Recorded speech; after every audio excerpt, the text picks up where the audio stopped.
Now, there's a very important special class of relations that are called functions. And that's what we're going to talk about next. Function is a relation that satisfies a certain property, and the property is very simple. It simply means that no element that appears on the left side of an ordered pair appears in more than one ordered pair. So in other words, the left side cannot go with more than one right side. And any relation that satisfies that criteria is called a function. And functions are extremely common. If you've done any programming, you know that most programming languages have something called a function, which is basically a unit of computability. Undoubtedly, you've seen the notion of function in math before. Other mathematics classes where you have y is a function of x. People talk about something being a function of something else all the time in sociology or business or political science or anything else, right? So it's an extremely common notion, and it simply means that the same input cannot give you more than one output. That's the way I think of the left-hand side and the right-hand side in terms of a function. Think of the left-hand side as the input and the right-hand side as the output. So let's look at an example and see where this is going to occur. Let's say I've got a relation here. I'm going to call it A. I'm going to say it's a subset of R cross R. So we're going to deal with the real numbers here. And if we want to designate its extension, let's say we got this, 5, 3.2. Those are both real numbers. 6, 3.2.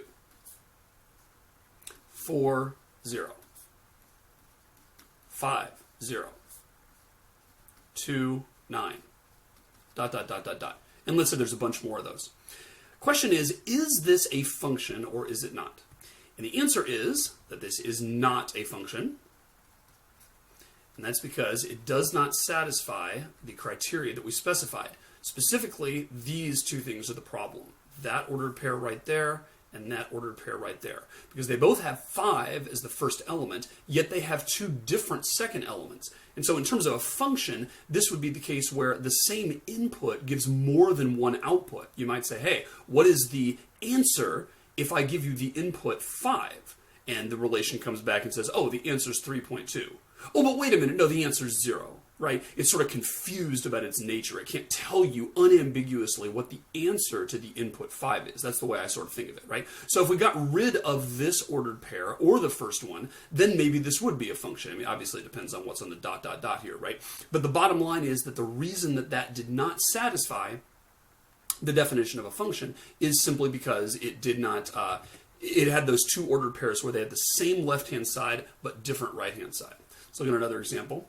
What if we have this? 2, 4, 0, 0, 3, 6, 1, 2, ... Assuming that the ... part is well behaved, is this a function? And the answer is yes, because the same left-hand side does not go with 2 different right-hand sides. Now, keep in mind that this is a unidirectional thing, right? If I add this right here, if I say 9, 2, this is still okay, right? This right here does not pose a problem, even though both these two have the same right-hand side. It does not violate the property of a function for 2 ordered pairs to have the same right-hand side. It only violates the property of a function if they have the same left-hand side.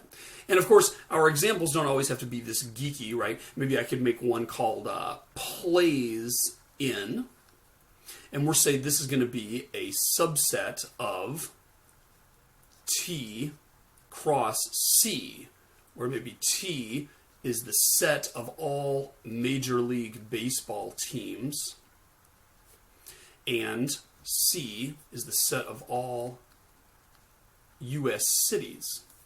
So some of the elements here are, if we look at the extension, we would have the Red Sox play in Boston,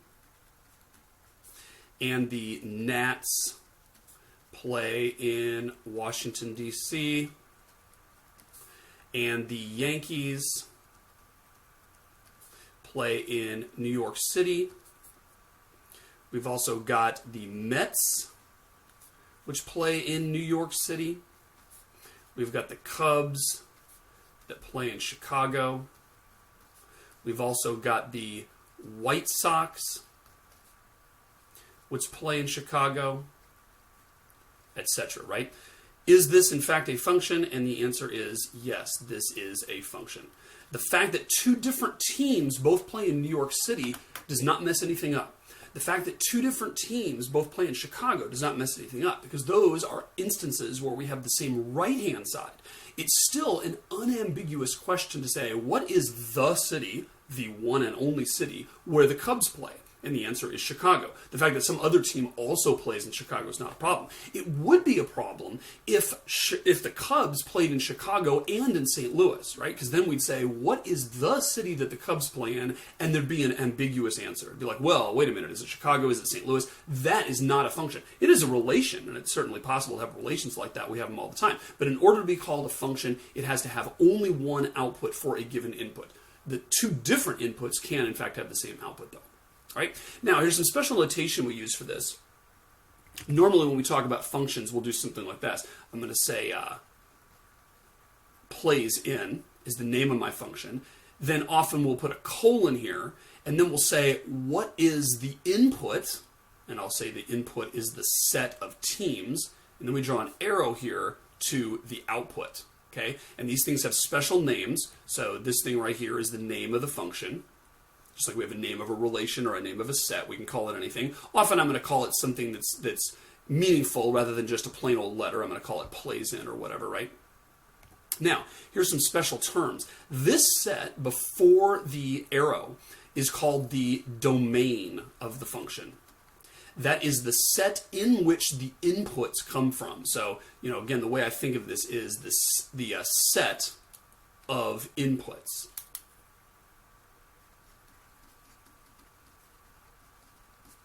And this thing over here on the right-hand side of the arrow is called the codomain. And that's what I call the set of outputs.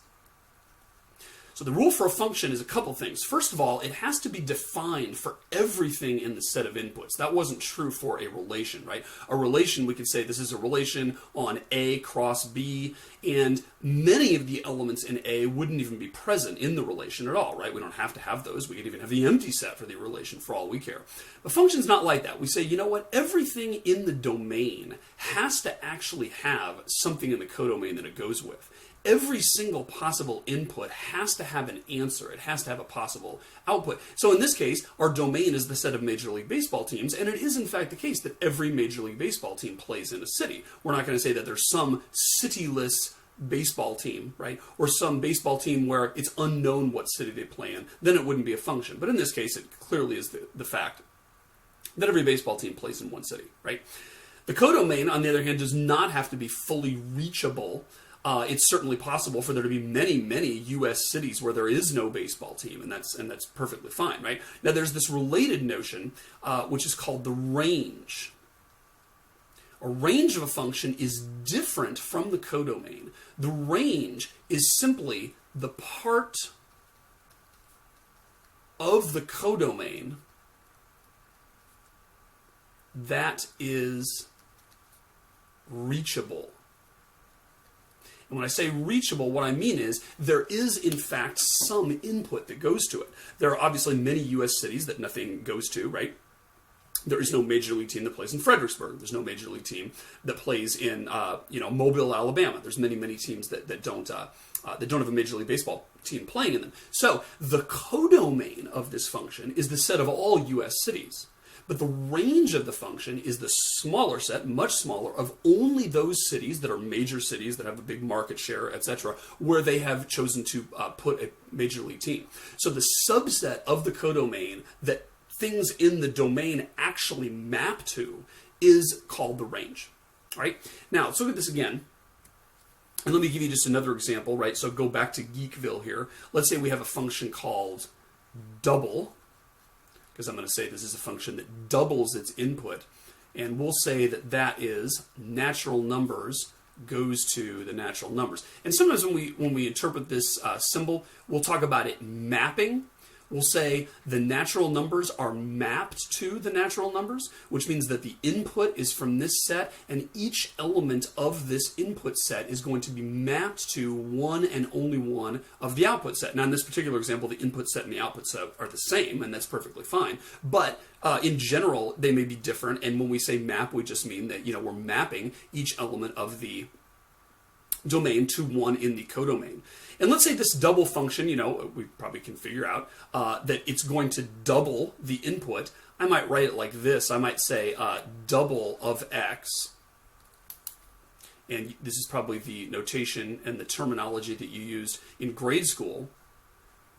We pronounce these parentheses as of, right? So we might say double of x equals 2x. Right? And that's because if we say, well, what is the value of the double function if the input is 5? And of course the answer is 10. And if we say, what is the value of the double function if the input is 7? And of course the answer is 14, right? So right there, we're giving the output. And right here, we're giving the input. And the input is selected from the domain, and the output is selected from the range. And so these two sets right here are what control the legal values of that, right? Now, there's another way we'll sometimes draw this. We'll sometimes draw this in pictures. And of course, you can't fully draw it for an infinite set like this, but I kind of draw these little squiggly bubbles, and I didn't make this up. This is a common notation, where you draw the domain over here, and then you draw the range over here, and then for each element of the domain, maybe we show that as a dot, right? So this is basically showing a set over here, and this is showing a set over here, and over here, actually, I'm sorry, I didn't mean to write range here. I meant to write codomain. Okay, so maybe each one of these little elements over here, let's say this is 1, and this is 2, and this is 3, and just to mess it up, I'll change them in spatial order here, right? But of course, this is the domain of natural numbers in our double function here, so I'm only showing the first 7. But what we're going to say is that 1 is mapped to 2, and 2 is mapped to 4, and 3 is mapped to 6, etc., right? Now, there are, of course, some elements in here that nothing maps to. Those are the odd numbers, right? Because over here there's 5, and there's 7, and there's 9. Nothing maps to those, right? And so those are not part of the range. Those are only part of the codomain. So if I ask myself, what is the range is simply going to be the set of all of the codomain elements where something maps to it. So that's certainly the case there, that's the case there, that's the case there. But these other points here, nothing maps from them, right? And of course, everything over here maps to something. That's going to map to 14, and that's going to map to 10, and that's going to map to 8, and this is going to map to 16, but there aren't going to be any incoming arrows over here. So sometimes we show a function like that kind of visually, and the way you can tell the codomain from the range is simply the points that have at least one incoming arrow coming to them.